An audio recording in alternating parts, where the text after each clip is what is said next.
السلام عليكم البنات ومرحبا بكم معايا فيديو جديد على قناتي مطبخ بنت عيشة. اليوم ان شاء الله في هذا الفيديو هذا غادي نحضروا الخبز المغربي، الخبز ديال الدار بدون اي مجهود. الا عيتي من الخبز ديال الزنقه جربي هذا الخبز اللي غادي تحيدي به العجز تماما.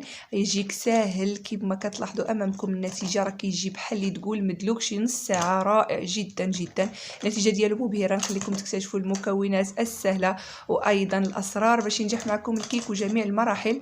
خليكم مع الفيديو. كما كتلاحظوا هنا اخواتي غادي نبداو على بركه الله. هنا كما كتلاحظوا عندنا الماء الدافئ، ضروري الماء يكون دافئ. كما كتلاحظوا اليوم راه الجو بارد جدا، فغادي نضيف ايضا. فهنا تقريبا وضعت شي 400 ملل من الماء، فغادي نضيف عليها ملعقه كبيره من السكر سنيده، وغادي نضيف ملعقه ونصف من خميره الخبز حبيبات. كثرت شويه الخميره لانه الجو كما قلت لكم بارد.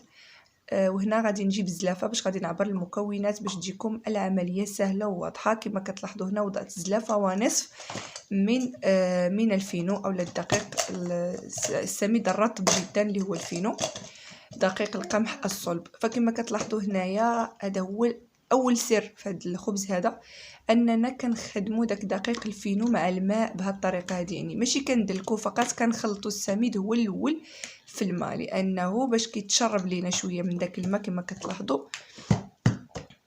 فهذا هو يعني الطريقه ديالو. كما لاحظتوا في الاول درنا الماء، درنا السكر، درنا الملح عفوا ما درناش الملح، درنا السكر والخميره صافي. وكما لاحظتوا درت السميد الفينو وخلطته مزيان مع الماء، يعني كنمزجوه مع الماء مزيان. وهنا كما كتلاحظوا كنضيف واحد زلافه ديال الدقيق، وكنضيف ملعقه صغيره ديال الملحه. فالملحه خليتها حتى وضعت الدقيق الابيض صافي. هنايا كنبقى كنجمع يعني العجينه، يعني ماشي كندلكوها فقط، كنجمعوها.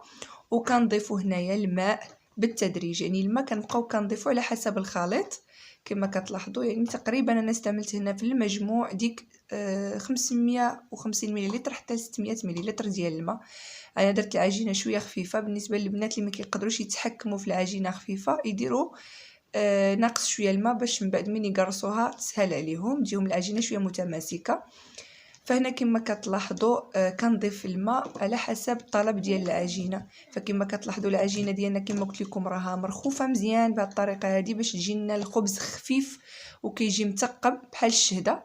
فالبنت اللي ما كتقدرش انها تتحكم فيه مزيان فتزيد، يعني ماشي ترجعوا قاصح بحال عجينه المسمن، ولكن كتنقص شويه د الماء باش تقدر تحكم في العجينه اكثر. فانا كما كتلاحظوا غادي نقل العجينه ديالي في واحد الاناء اخر. كما تلاحظتوا راه ما دلكتها ما عجنتها ما والو، دهنت الاناء ديالي بالزيت يعني غارق شويه باش غادي نخليها تخمر فيه. كما كتلاحظوا هنا من كنجمعوا العجينه كندهنوا يدينا بالزيت وفقط هكا كنجمعوا العجينه مزيان باش نهزوها ونوضعوها.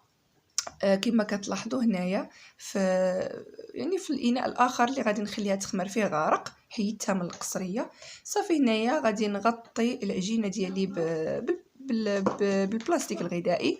وايضا البلاستيك الغذائي وهو سر ثاني، فالبلاستيك هو كيساعد العجينه على انها تتدلك. فديروا له البلاستيك الغذائي وزيدوا دخلوها في شي بولصه هكا كتدلك مزيان، وحطوها في مكان دافئ حتى كتخمر ويتضاعف الحجم ديالها. فالبلاستيك بحال اللي كندلكوها بيدينا تماما. وكما لاحظتوا راه النتيجه كتجي رائعه. خبز سهل جدا وبسيط جدا كما لاحظتوا بدون اي اضافات، يعني خبز الدار العادي اللي كنحضروه دائما ولكن بدون دلك. كما لاحظتوا هنا غطيت الخبز ديالي وغادي نخليه يخمر ويتضاعف لينا الحجم ديالو. كما كتلاحظوا من بعد ما كيخمر وكيتضاعف الحجم ديالو فغادي ندير يدي في شويه د الماء، نجيب واحد زلافه وندير فيها شويه د الماء باش هكا ما كيبقاش يتلتصق لي العجينه باليدين. هنا كنخلط هكا العجينه، يعني كنحيد منها داك الهواء الزائد صافي، ومباشره كنبداو نقرصوها كما قلت لكم بهذه الطريقه. كما كتشاهدوا كنديروا يدينا في الماء، من بعد كنهزوا قطعه من العجينه. وهنا شكلوا الخبز ديالكم كما بغيتوا. انا درت 6 ديال الخبيزات متوسطين. الا بغيتوا اخواتي ديروهم صغار غادي يعطيكم كميه اكبر، بغيتوا ديروا كبار يعني على حسب الرغبه ديالكم. مهم كديروا كريات وكتفندوهم في الدقيق الفينو. انا هكا كندير باش ما كنخلي الدقيق ديالي في واحد الاناء كما كتلاحظوا، وكنبقى نوضع فيه الخبز هكا باش ما كنجبدش عليا بزاف ديال المواعين.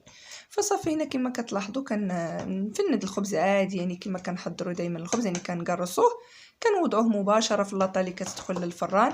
وهنا غادي من ساليت تقراص، يعني من ساليت انني درتهم كويرات، فكنمشيو كنرجعوا الاولى وكنقرصوا بهذه الطريقه هذه. يمكن لكم تفرشوا منديل وتقرصوا فيه الخبز الا بغيتو.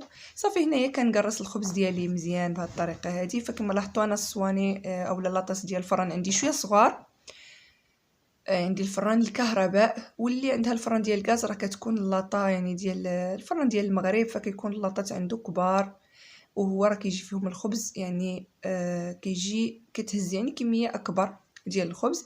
فصافي هنا اخواتي خليت الخبز ديالي واحد ربع ساعه حتى اختمر. ما تخليوش الخبز ديالكم يختمر بزاف، لانه ملي كيختمر بزاف ملي كتدخلوه الفران كيولي يهبط. فخليوه غير فقط كتحسوا به هكا شويه ضعف الحجم ديالو، كتسخنوا الفران على اعلى درجه وكتكوا الخبز ديالكم وتدخلوا الخبز حتى كيطيب وكيتحمر، كياخذ واحد اللون رائع في الفرن ديال الكهرباء. يعني كياخذ لون وكيجي خفيف، كيجي رطب، كيجي زوين بزاف. كما كتلاحظوا النتيجه ديالو، انا طيبت 3 الوالا وجبتهم نصورهم وخليت 3 راهم كيطيبوا عاد في الفران. كما كتشاهدوا الخبز كيفاش كيجي، النتيجه ديالو مبهره. كنتمنى انكم تجربوه ويعجبكم. كما كتلاحظوا كيجي خفيف بحال اللي طايب في الفران ديال الغاز. يعني كما مولفين كنحضروا الخبز حتى في الفران ديال الكهرباء راه كيجي رائع، كيصدق وكيجي النتيجه ديالو مبهره، كيجي مقطن بحال شي شهده. كنتمنى يعجبكم. ما تنساوش اخواتي الاشتراك في القناه بالانضمام ان شاء الله لقناه مطبخ بنت عيشه، وما تنساوش تفعلوا الجرس باش يوصلكم الجديد. وما تنساوش تجربوا هذا الخبيز هذا، ان شاء الله غيعجبكم وغادي يولي معتمد عندكم. خليتكم على خير، الى اللقاء في فيديو قادم ان شاء الله.